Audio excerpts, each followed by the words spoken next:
Well, I've got a very tired old chair here that needs to be reupholstered back to its original state. We'll go through it, and I believe it used to have a welt here and come around and everything, so it's been upholstered over a few times. So and this cushion's going to go away. You can see there's some holes in this, so I'm going to take it out, and you know this has been covered over with buttons and kind of a little flap just to kind of hide it. So all that's going to come out. We'll take all that out, and then I'm going to upholster over.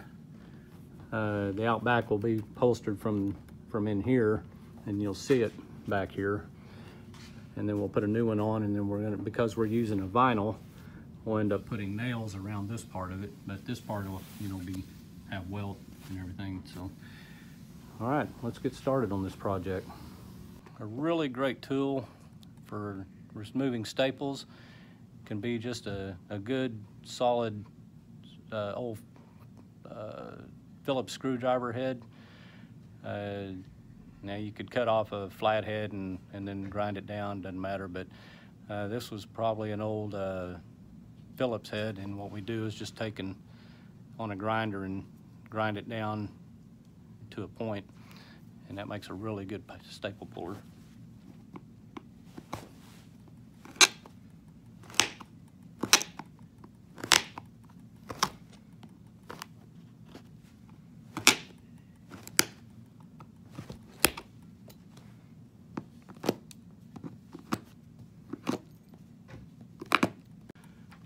If you get a stubborn staple that's hard to, you know, pry up, you know, by hand, you can take your, and always go by, I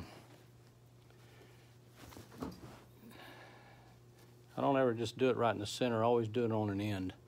You can, you know, get yourself next to an end, and then you take your dikes or a hammer and just tap it underneath it.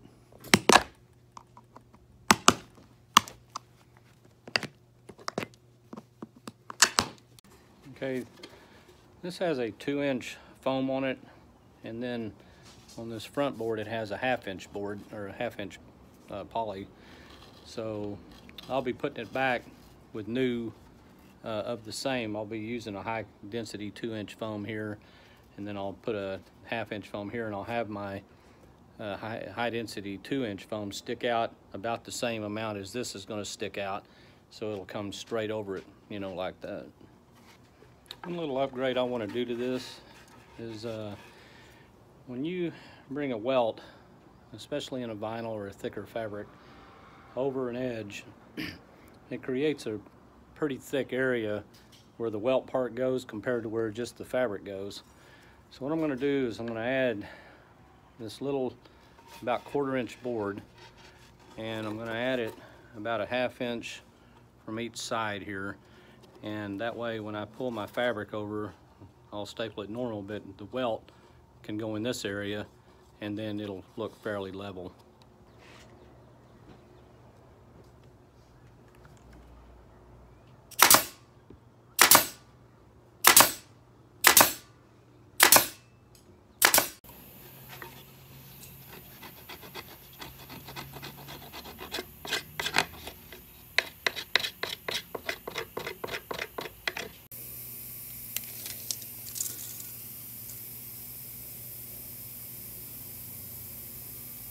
Okay, I'm going to cut this 15.5.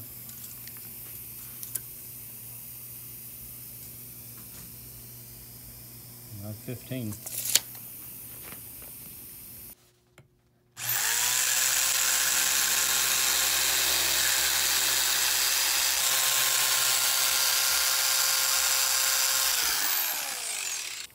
I'm going to trim just a little bit off this top so it doesn't have a hard edge look to it.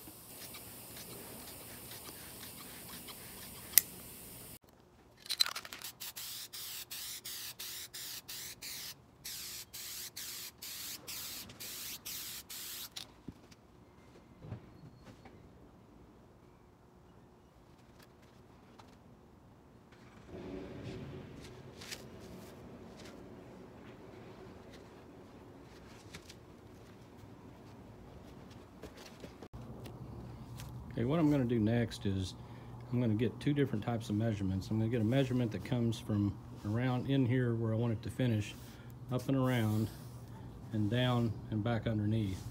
I want to know what that number is. And then the side boxing, I need to know what it is from here to how far down below I want for my, you know, I want to know from here and how far down here I need to do my upholstery. You know, something about like so, you know, in the area of 6 inches or so. And also the width from here to there. And then I'll show you what I'll do. For the width of the fabric, I'm going to measure the board this way. And it's 15 inches across here. So I'll show you how I'm going to cut for that. Okay, the width of my board was 15. I'm going to cut this about 16 1/8. I don't need, it's not going to have any crown hardly in it, so I'm not going to allow a lot.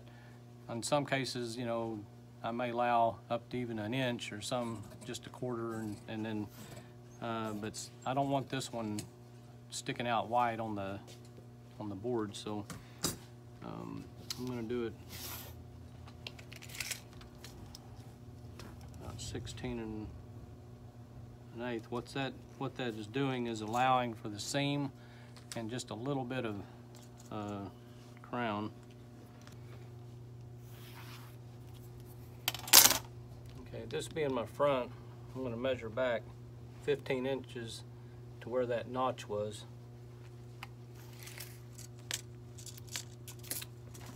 I'm going to measure back to 15 to where that mark was in the middle.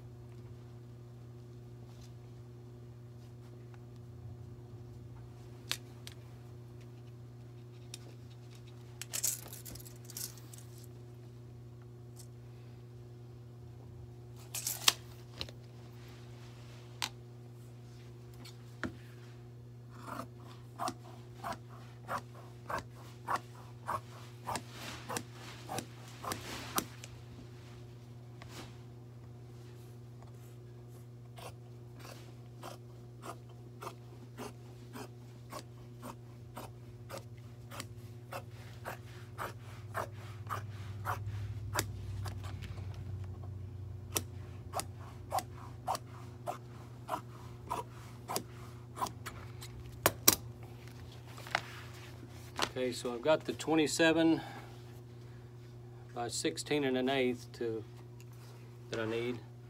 I've got that 15-inch mark that from measuring under and up around to that mark came to, so I'm going to notch it. Same on both sides.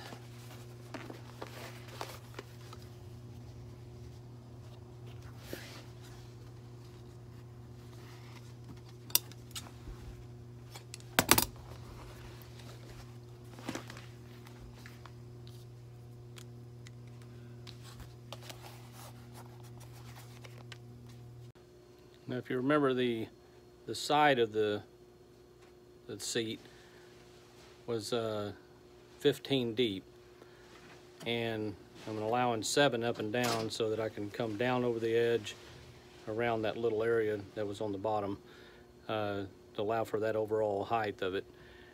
So I'm going to be cutting strip 7, and then for the 15 I'm going to cut them just a little bit bigger, like 16 1/4. To allow for the size on it.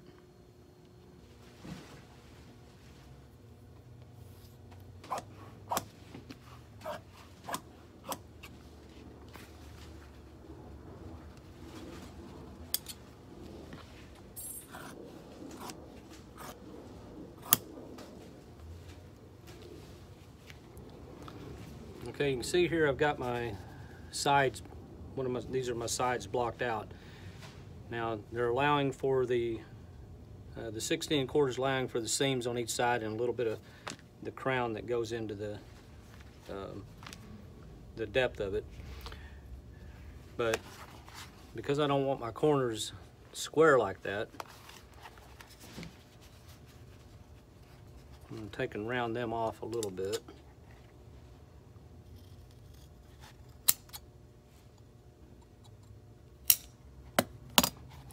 Like so. And then I want to find the center.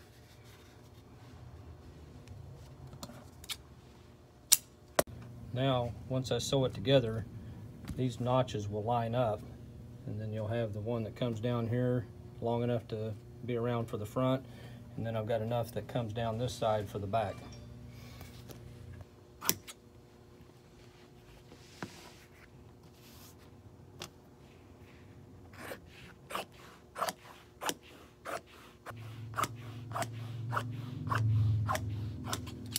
Okay, I've got my top, my two side boxings, and two pieces of welt.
Okay, now I'm going to put a layer of Dacron over the top and down the sides to give it that kind of that full look and kind of cushiness.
Making sure that my salvage stays up on top and not down here on the side.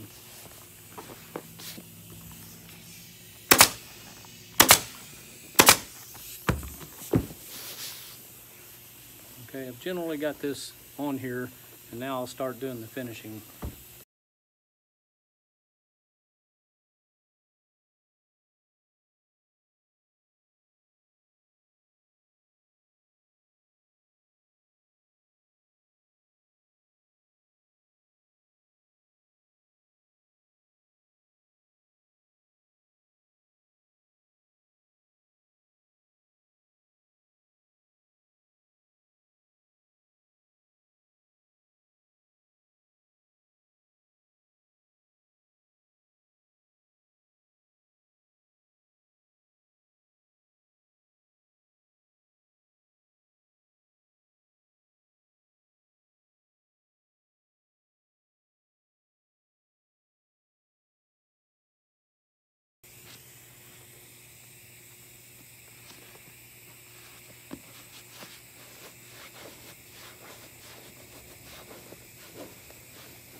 Okay, I've got my main areas, you know, my front, my back,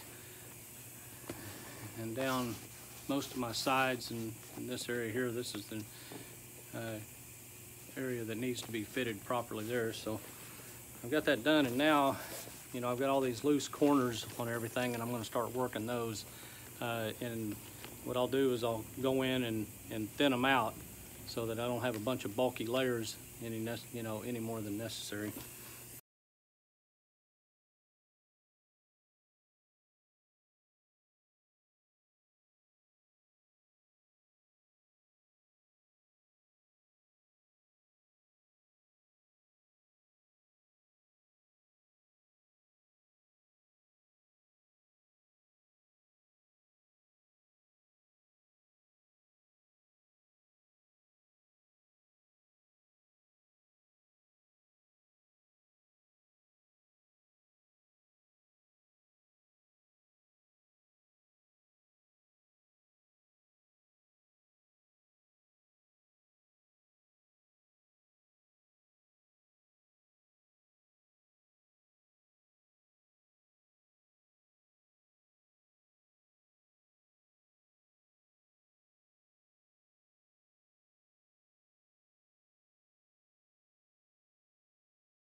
I'm doing is making sure I'm stapling inside this area here. I don't want to get onto this yet. That's where I'm going to staple the end back on. So this is kind of where I'm stapling the out back.